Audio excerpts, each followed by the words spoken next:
Olá, eu sou o professor Leonardo Afonso Massabi Kikafaro e eu vou apresentar o tema da TENS na oncologia. A TENS, por definição, é uma corrente elétrica que atravessa o tecido tegumentar e estimule fibras nervosas abaixo desse tecido. É uma definição geral e, de forma geral, muitas correntes podem produzir esse efeito. Portanto, é importante que a gente pense quais são as características físicas da TENS. Então, a TENS é uma corrente, geralmente, em sua maioria, bifásica, pulsada, portanto ela tem intervalo interpulso, de baixa frequência, portanto tem uma frequência portadora abaixo de 1 kHz, um formato de onda geralmente retangular ou retangular com spike. Já vou mostrar para vocês.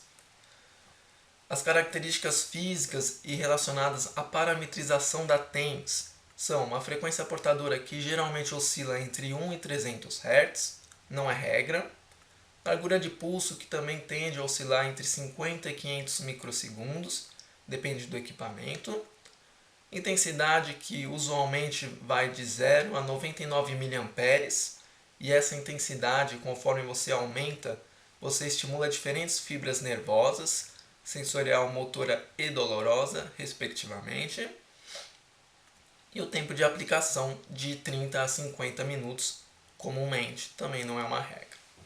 Então a gente tem aqui na primeira imagem, na fotinho a imagem de cima, a gente tem aqui o modelo, um formato de onda retangular da TENS, e a gente vê que tem duas fases. Então tem o período que o eletrodo está positivo e o período que ele está negativo, número 1 e 2 respectivamente. Portanto, é uma corrente bifásica em sua maioria. Na imagem aqui de baixo, na imagem B, na figura B, a gente vê um formato de onda com spike. O spike é a porçãozinha de baixo. A gente tem aqui o pulso, a largura de pulso, que é um parâmetro que dá para a gente regular. O intervalo interpulso, que mostra para mim que ela é uma corrente pulsada. E a amplitude, que é relacionada à intensidade. Coloquei aqui como efeitos gerais, efeitos fisiológicos e terapêuticos que a gente encontra em artigos de revisão da literatura ou até em livros. São os comuns que a gente observa. Então, os efeitos fisiológicos são relacionados à estimulação das fibras nervosas, sendo elas a beta, a alfa e a delta. Então, a gente vai ter a estimulação dessas fibras e com isso vai ter respostas diferentes, porque elas trazem informações diferentes. Então, a gente vai ter a resposta sensorial, motora e dolorosa, respectivamente.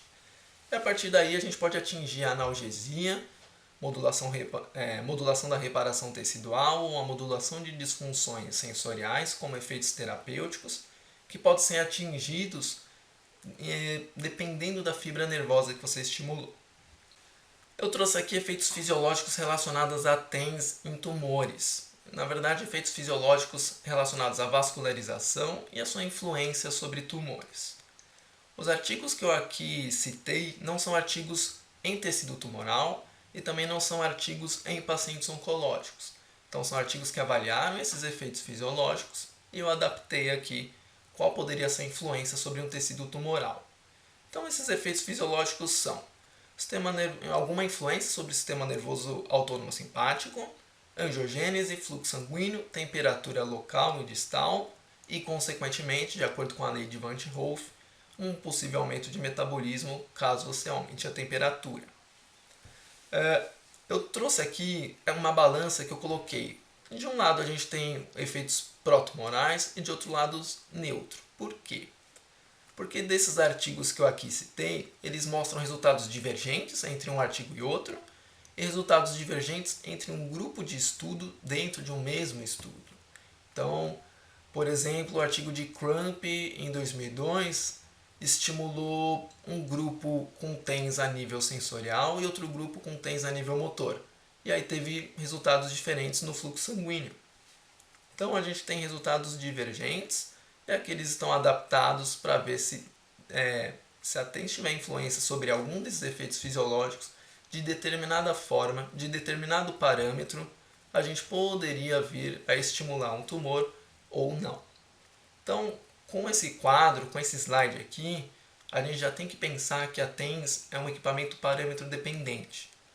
Então, não existe uma resposta já fixa se eu posso ou não utilizar a TENS na oncologia, se eu posso ou não utilizar a TENS no paciente oncológico ou sobre o tumor. A gente sempre tem que pensar no equipamento, no agente eletrofísico, dentro da eletro, termo e fototerapia, como equipamentos parâmetro dependentes. Assim como tem ultrassom contínuo e pulsado, enfim, a gente tem que pensar também nos parâmetros para as correntes elétricas. Trouxe aqui efeitos terapêuticos relacionados ao uso da TENS em pacientes oncológicos também. Então a gente tem efeitos benéficos da TENS nesses pacientes. Não são revisões sistemáticas, não são meta-análises, mas são artigos que indicam aí bons efeitos da TENS nesse tipo de paciente. Então, diminuição da dor óssea oncológica por conta de metástase, diminuição do uso de opioides por conta de pós-operatório, pós-toracotomia, diminuição de sintomas como náusea e vômito em pacientes que estão em regime de quimioterapia e diminuição de necrose de retalho cutâneo em pacientes pós-mastectomia.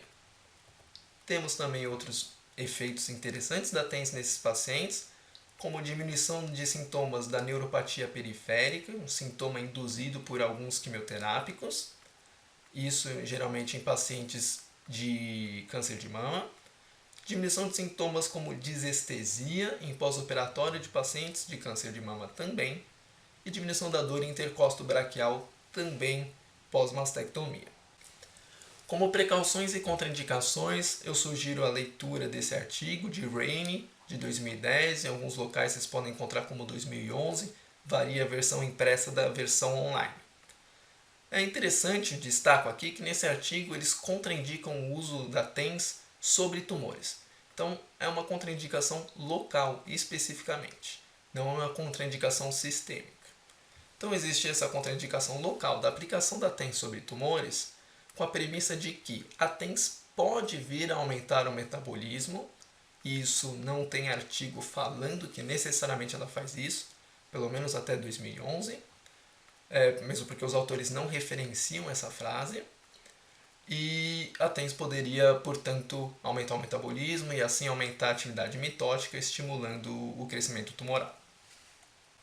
E a partir daqui eu falo sobre a segurança oncológica de correntes bifásicas sobre tumores. Lembrando que a TENS, em sua maioria, é uma corrente bifásica, é comumente a forma com que a gente vê ela no mercado.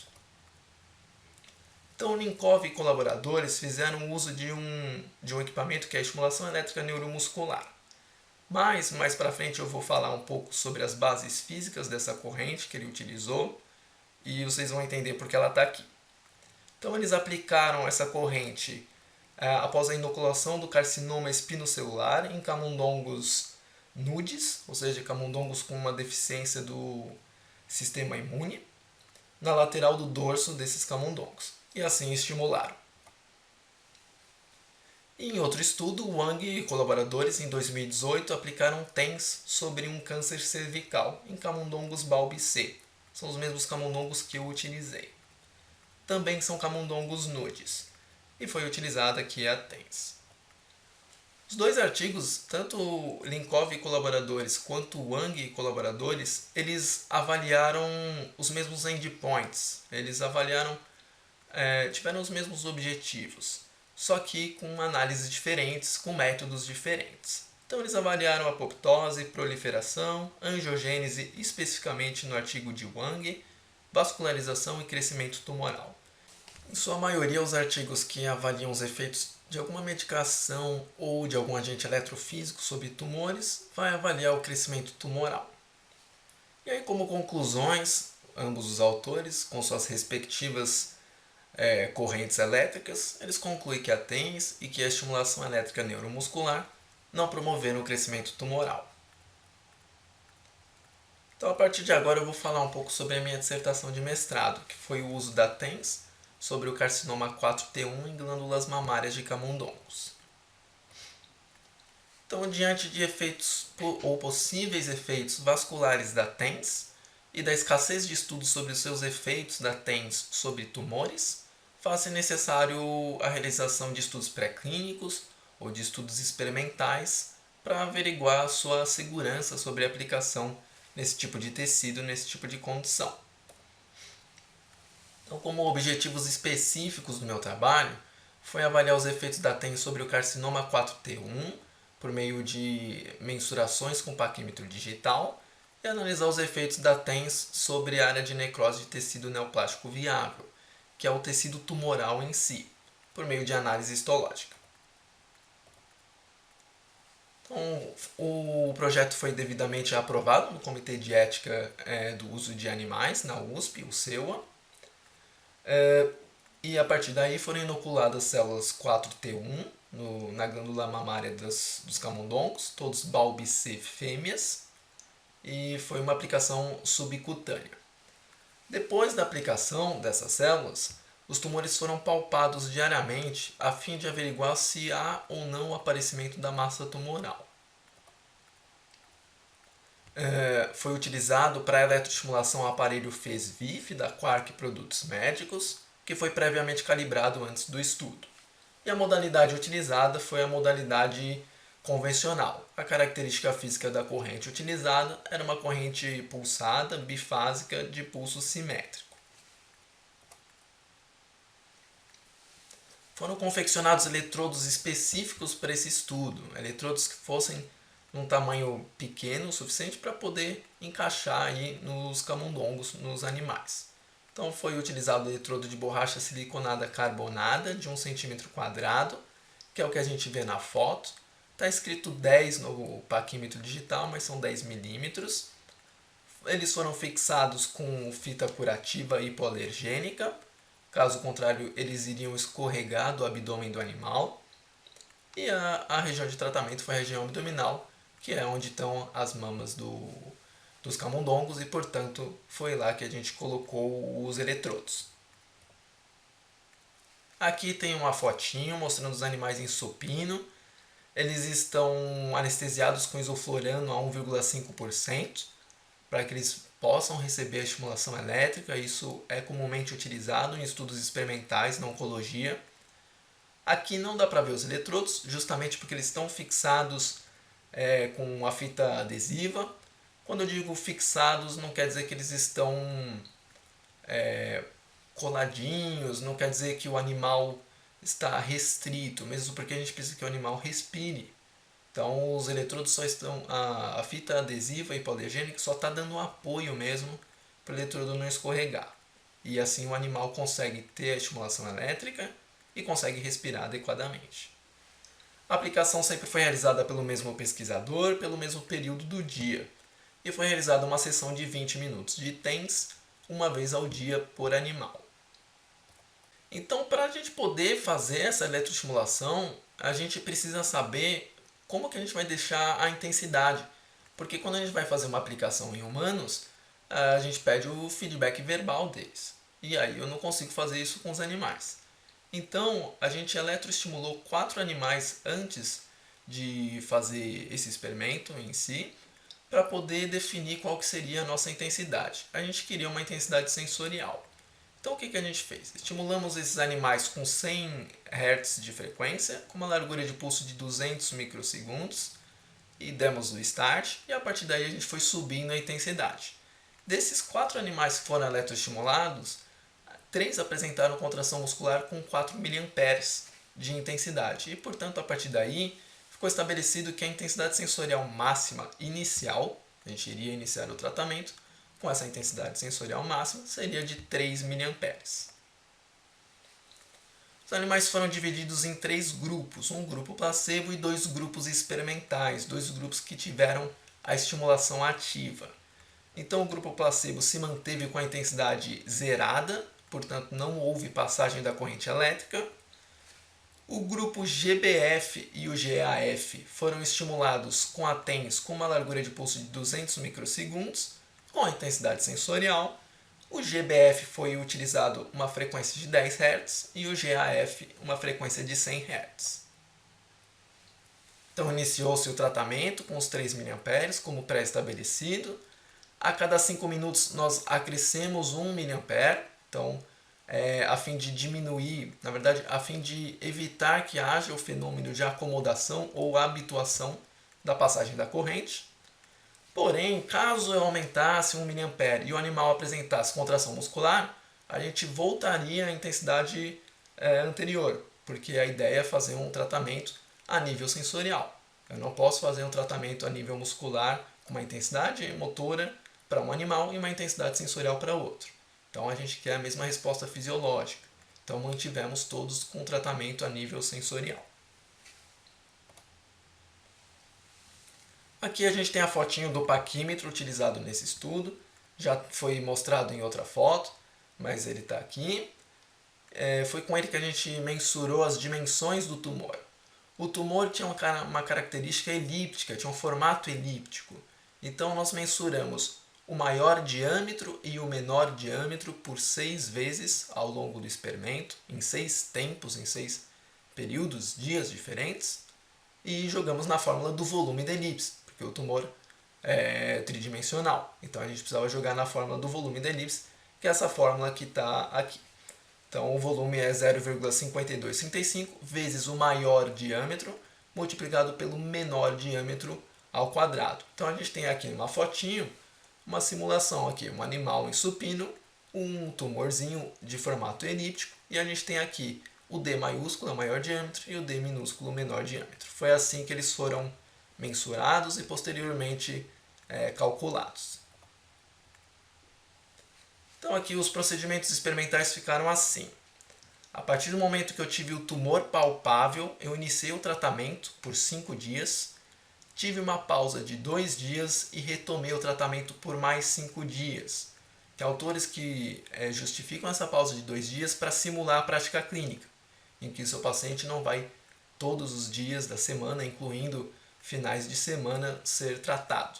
Então isso é muito comum, é muito recorrente em estudos experimentais. E no último dia foi realizada a eutanásia. Animais que tivessem uma ruptura da epiderme ao longo do experimento, eles foram excluídos do estudo. Por quê? O tumor, ele tem uma característica de necrose centrífuga. Então você tem uma necrose central, porque é uma área que está distante dos vasos sanguíneos, e essa necrose vai aumentando conforme o tumor vai crescendo.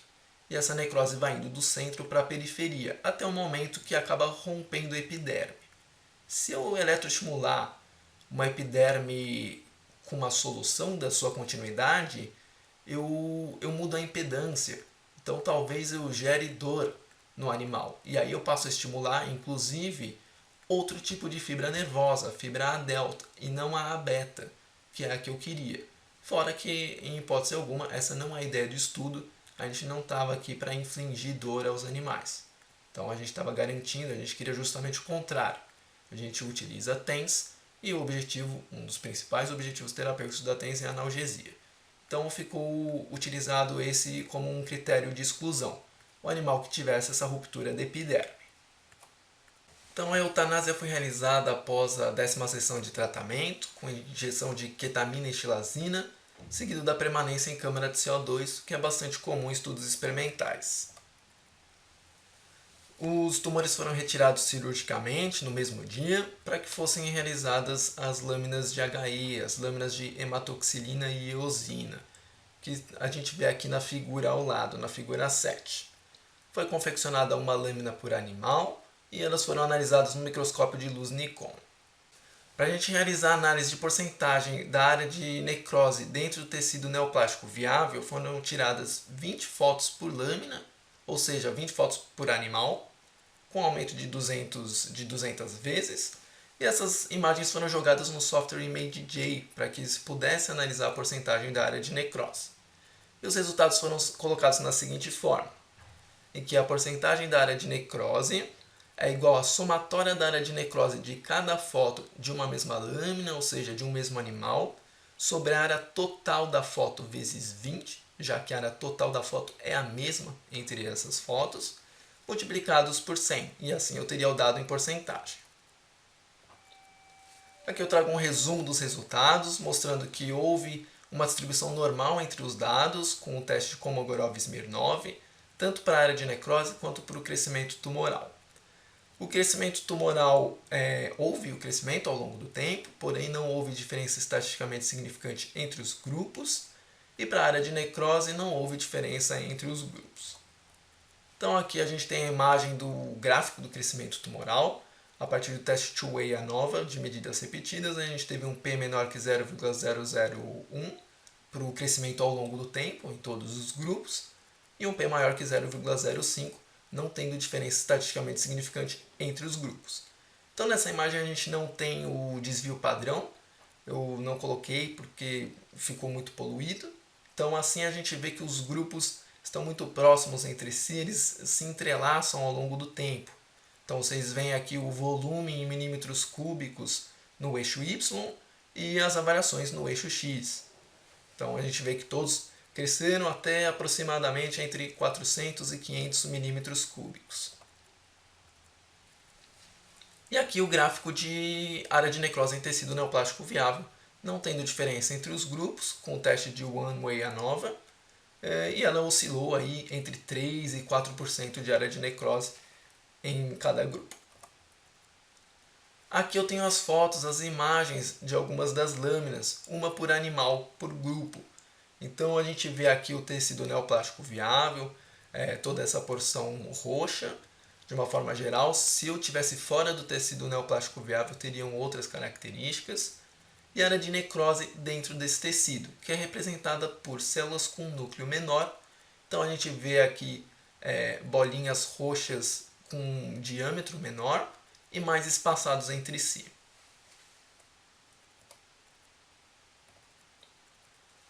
Então, os resultados desse estudo mostraram que a TENS, independente da frequência utilizada, com a intensidade sensorial, não promoveu o crescimento tumoral nem o aumento da área de necrose nas células no carcinoma 4T1 em glândula mamária de camundongos. Aqui eu trago de volta os estudos de Ninkov e colaboradores e Wang e colaboradores para cruzar aqui algumas coisas e fazer algumas considerações. Bom, Ninkov e colaboradores utilizou estimulação elétrica neuromuscular. Por que ele colocou esse nome no estudo dele? Porque ele fez uma estimulação a nível motor. Então a intensidade dele, a gente pode ver aqui o valor, 1,5 até 4,5 mA. Tudo bem. Mas o importante é que a resposta fisiológica foi uma contração muscular. Então, a partir do momento que você tem a contração muscular por eletroestimulação, ele pode colocar aqui como nome por definição estimulação elétrica neuromuscular. Mas reparem que a característica física da corrente de Ninkov e a minha é a mesma. É uma corrente pulsada, bifásica e simétrica. Já o Wang colocou o nome TENS, mas ele não descreveu a corrente. Então é inclusive mais confiável eu comparar o meu estudo com o de Ninkov, que utilizou o outro nome para a corrente, como estimulação elétrica neuromuscular, do que de Wang. O Wang eu não sei as bases físicas da corrente dele. E se o Wang adotou a definição de TENS, aquela definição geral, pode ser outra corrente, tá? Então é importante deixar descrito qual a base física da sua corrente elétrica. Então a gente tem essas considerações aqui. As frequências utilizadas. A frequência utilizada por Ninkov foi parecida com a minha, de 100 Hz, entre 80 e 100 Hz. E como eu utilizei também uma frequência baixa, eu posso me assemelhar, me aproximar também do estudo de Wang, que foi uma frequência de 1 a 4 Hz. Wang não deixa muito claro, ele coloca vários valores para frequência e para largura de pulso, representado como T maiúsculo. Mas, ao que tudo indica, são modulações, então são variações da frequência e da largura de pulso. Então você ajustou ela em 1 Hz, ela oscilou até 4 Hz e voltou para 1 Hz. O mesmo aconteceu com a largura de pulso. A largura de pulso utilizada por Ninkov é uma largura de pulso muito grande, muito alta, 700 microsegundos. Isso por vezes tem equipamentos que nem conseguem chegar nesse valor, mas é justificado porque Ninkov queria produzir contração muscular. Então existe lá o gráfico IT, que conforme maior a largura de pulso, mais facilmente eu estimulo as fibras nervosas e consequentemente eu consigo atingir uma intensidade motora mais rapidamente. Porém, é muito alto. A largura de pulso de Wang é semelhante à do meu estudo, não oscila muito, não é muito diferente. A intensidade utilizada por Ninkov, já mencionei, é uma intensidade motora, isso difere do meu trabalho, é uma intensidade sensorial. É legal a gente reparar que Linkov utilizou uma intensidade em valores absolutos em miliamperes menor do que a minha e atingiu o nível motor, porque justamente ele utilizou uma largura de pulso muito alta. Enfim, ele conseguiu atingir o objetivo dele. Comigo eu utilizei uma intensidade um pouquinho acima da de Linkov e me mantive em sensorial. Já o Wang e colaboradores, ele só mencionou o valor absoluto, só mencionou a amperagem da intensidade. Então colocou aqui 20 mA. Mas ele não falou qual foi a resposta fisiológica disso. Ele não falou se atingiu o limiar sensorial, motor ou doloroso. Então é assim, eu posso tentar especular que ele pode vir a ter atingido, possivelmente, uma intensidade dolorosa, que foi o que foi observado nos estudos de Liebano em 2006 e 2008. Ele eletroestimulou camundongos, na verdade roedores, não me recordo se eram camundongos ou ratos, com diferentes intensidades, e a de 20 mA gerou contrações musculares fortes, o que pode significar que gerou dor. Mas não é legal a gente ficar fazendo esse tipo de suposição, depende de uma série de variáveis, como a impedância da pele, o tamanho dos eletrodos, a área de superfície dos eletrodos, a intensidade, a largura de pulso, se o animal é tricotomizado, se é nude, se não é. Enfim, o ideal seria que os autores tivessem escrito isso. O tempo de aplicação foi semelhante, geralmente nos estudos experimentais vai ser de 20 a 30 minutos mesmo. É um bom critério de comparação, por vezes até na prática clínica, não estou falando que é o ideal, mas isso pode ocorrer. E o tempo de tratamento, ou seja, o período de tratamento, protocolo de tratamento, de Linkov foi de 8 dias, parecido com o meu, de 10 dias, é relativamente comum. Estudos de reparação tecidual geralmente chegam até 14 dias, mas não foi o que a gente avaliou aqui, não era a proposta do nosso trabalho. E o tempo de tratamento, período de tratamento de Wang foi de apenas um único dia.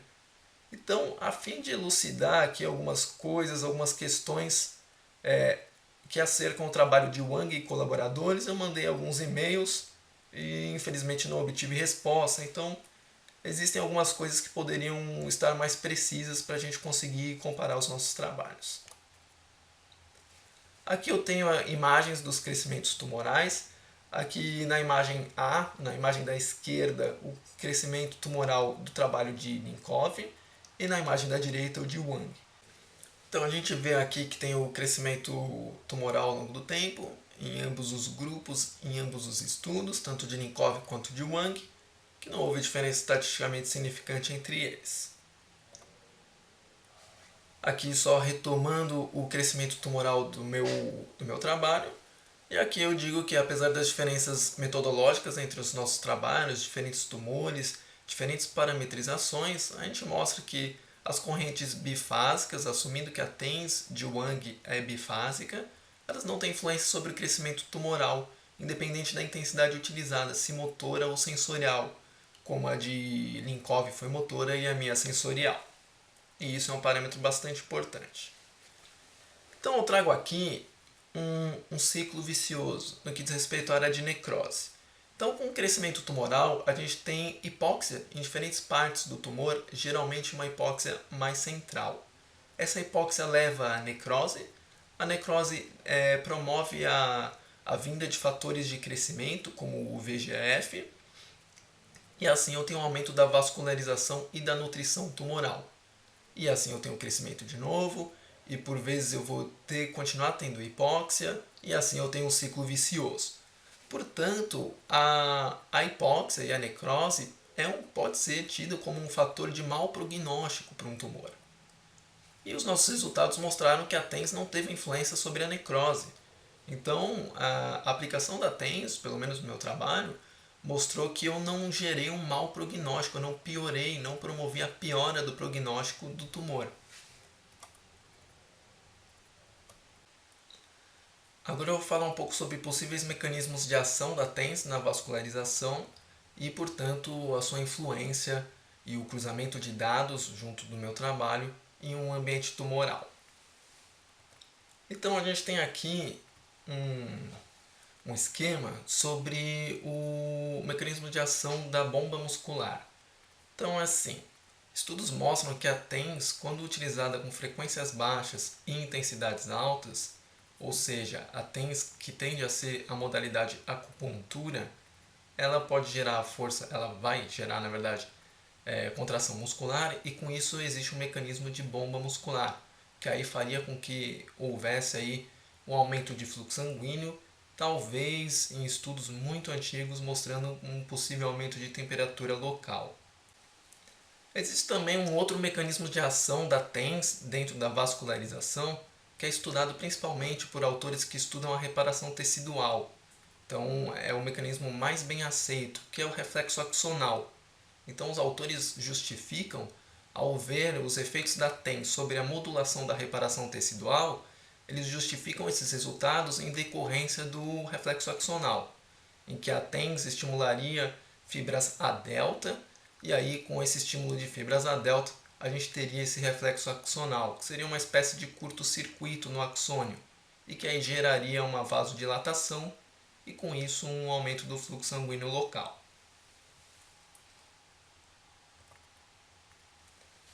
Mas eu tenho aqui também algumas ressalvas que vale salientar aqui.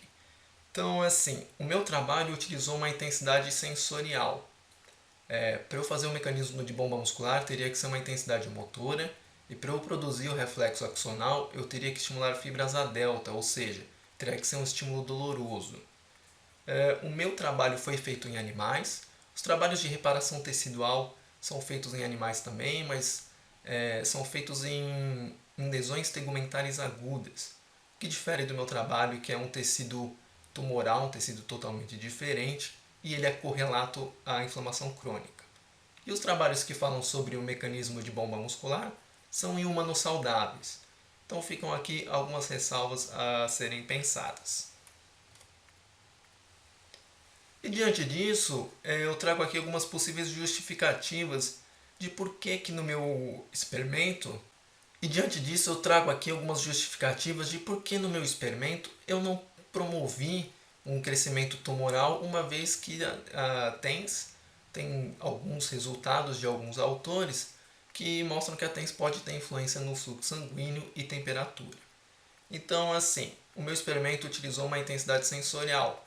Os mecanismos de ação da TENS sobre a vascularização, em sua maioria, são de intensidade motora e intensidade dolorosa, como eu acabei de citar, o mecanismo de bomba muscular e o reflexo axonal. Portanto, não houve contração muscular, nem voluntária, nem involuntária, pensando que a involuntária seria produzida por conta da TENS e a voluntária seria produzida por conta do próprio animal, mas vale lembrar que ele está em repouso, está anestesiado, e isso até condiz com a prática clínica. Você vai aplicar a TENS, seu paciente vai estar em repouso, ele não vai estar aí fazendo grandes movimentações. Pelo menos não é o habitual. Pode ter havido uma possível perda de calor entre o eletrodo e o ambiente, lembrando que o eletrodo não é uma fonte de calor, e o estímulo foi insuficiente para deflagrar o reflexo axonal. Trago aqui como perspectivas, ou seja, ideias aí para futuros estudos. Devo fazer isso aqui no doutorado também. Então, vamos fazer a análise de vasos sanguíneos a partir do CD31, que é essa foto aqui da esquerda. Então, não sei se dá para ver direito, mas tem umas marcações em marrom claro. Essas marcações representam vasos sanguíneos. E também tecido fibrótico a partir das lâminas de reticulina, que é uma medida indireta, bastante indireta, mas que reforça os dados relacionados à avaliação de vasos sanguíneos. E também uma avaliação da celularidade, ou seja, uma avaliação da proliferação celular. Então, fazer uma contagem aí de núcleos, correlacionando o número de núcleos para o número de células, e assim ver se houve um aumento da proliferação celular por conta da TENS ou não. Então, como conclusão do meu trabalho, uma conclusão mais específica, o tratamento com a TENS de alta e baixa frequência, numa intensidade sensorial, não promoveu o crescimento tumoral, nem mexeu, não teve influência sobre a área de necrose do carcinoma 4T1 em glândulas mamárias de camundongos. Estendendo um pouco essa conclusão, os resultados deste estudo, associado a outros estudos, indicam que a TENS é segura no tratamento do paciente oncológico, uma vez que aplicada sobre o tumor não promoveu o crescimento tumoral. Lembrando que eu usei a palavra indica. Não dá para fazer a partir desses estudos você sair por aí aplicando de qualquer forma. Aqui estão as principais referências bibliográficas utilizadas. E aqui fica o meu muito obrigado. Tem o meu e-mail, o meu Instagram, fiquem à vontade para me mandar mensagens, perguntas, sugestões. Eu vou deixar aqui, tem um link da minha dissertação, acho que não dá para vocês mexerem, mas eu vou deixar disponível a minha dissertação com maiores dados sobre o meu estudo. E aqui tem também o site da clínica em que eu atuo, que tem alguns posts sobre diferentes condições na fisioterapia, tanto ortopédicas quanto cardiovasculares, pilates, enfim. Podem ter aí alguns textos que favoreçam principalmente os estudantes de fisioterapia. Tá bom? Então fica aqui o meu muito obrigado.